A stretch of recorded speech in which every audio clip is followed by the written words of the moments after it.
अल्हम्दुलिल्लाहि रब्बिल आलमीन वस्सलातु वस्सलामु अला रसूलिल करीम वल इमामिल मुजाहिदीन वत्तय्यबीन वत्ताहिरीन। स्टेज पर मौजूद कायदीन मुल्क मिल्लत और वरंगल की हौसलामंद, पुरजोश और बाहिम्मत अवाम को एसआईए ऑफ इंडिया की जानिब से सलाम पेश करता हूं। अस्सलाम वालेकुम वरहमतुल्लाहि वबरकातुहू।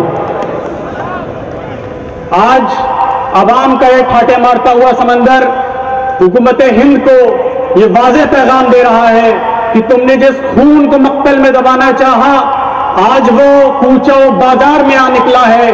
कहीं नारा, कहीं शोला, कहीं पत्थर बनकर खून चलता है तो दबता नहीं आईनों से, सर जोड़ते हैं तो झुकते नहीं संगीनों से।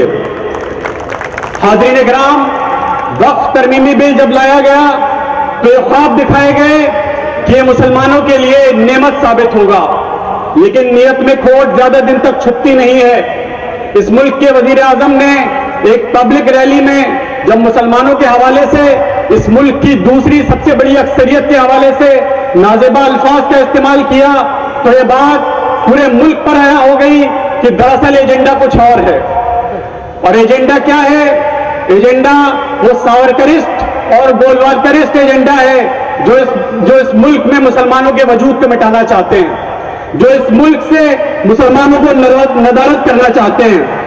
लेकिन मैं उन शरपसंद अनासिर से भी पूछना चाहता हूं, मैं उन दाएं बाजू की सियासत करने वालों से भी पूछना चाहता हूं कि ये मस्जिदें जिनके आगे तुम तमाशबीन की तरह नफरत अंगेज नारे लगाते हो, ये खानकाहें, ये दरगाहें जिनके फसीलों पर, जिनकी मीनारों पर तुम सब परचम के बजाय भगवा परचम लगाना चाहते हो, और ये मदरसे जिनके सामने तुम्हारे बुलडोजर खड़े हैं, ये वो मराकिज हैं जिन्होंने इस मुल्क को तहजीब अता की है। ये वो मराकिज हैं जिन्होंने इस मुल्क को शऊर और आगाही से सरफराज किया है। ये वो मराकिज हैं जिन्होंने इस घटाटोप अंधेरे में वहदानियत का, खुदाए वाहिद की वहदानियत का आलम बुलंद किया है। ये मुल्क हमारे बिना तसव्वुर नहीं किया जा सकता।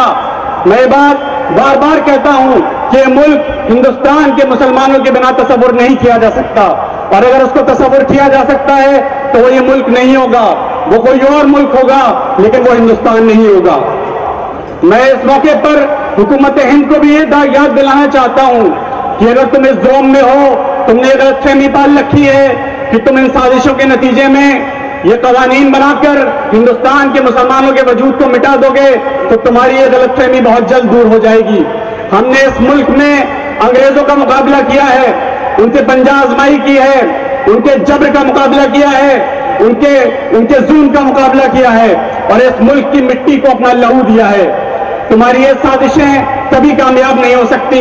हमने गुजरात देखा है, हमने मुजफ्फरनगर देखा है, हमने भागलपुर देखा है, और हमने तमाम वो फसादात देखे हैं जिनके दौरान मुसलमानों के सरों पर तलवारें लटकाई गई।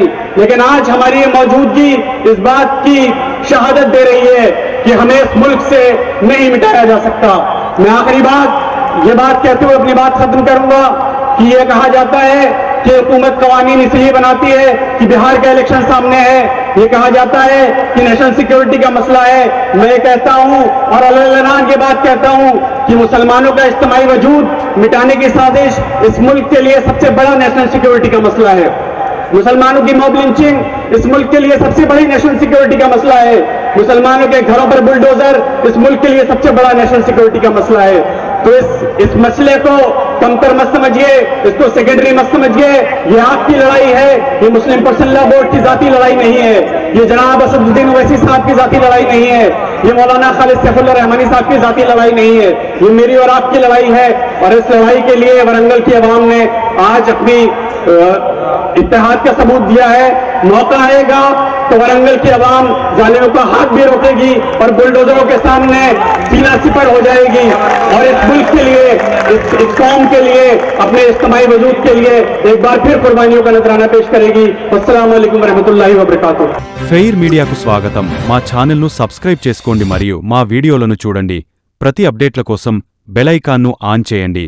మేము నిజమైన మరియు ఫెయిర్ వార్తలు మరియు రాజకీయ అప్డేట్లను అందిస్తాము।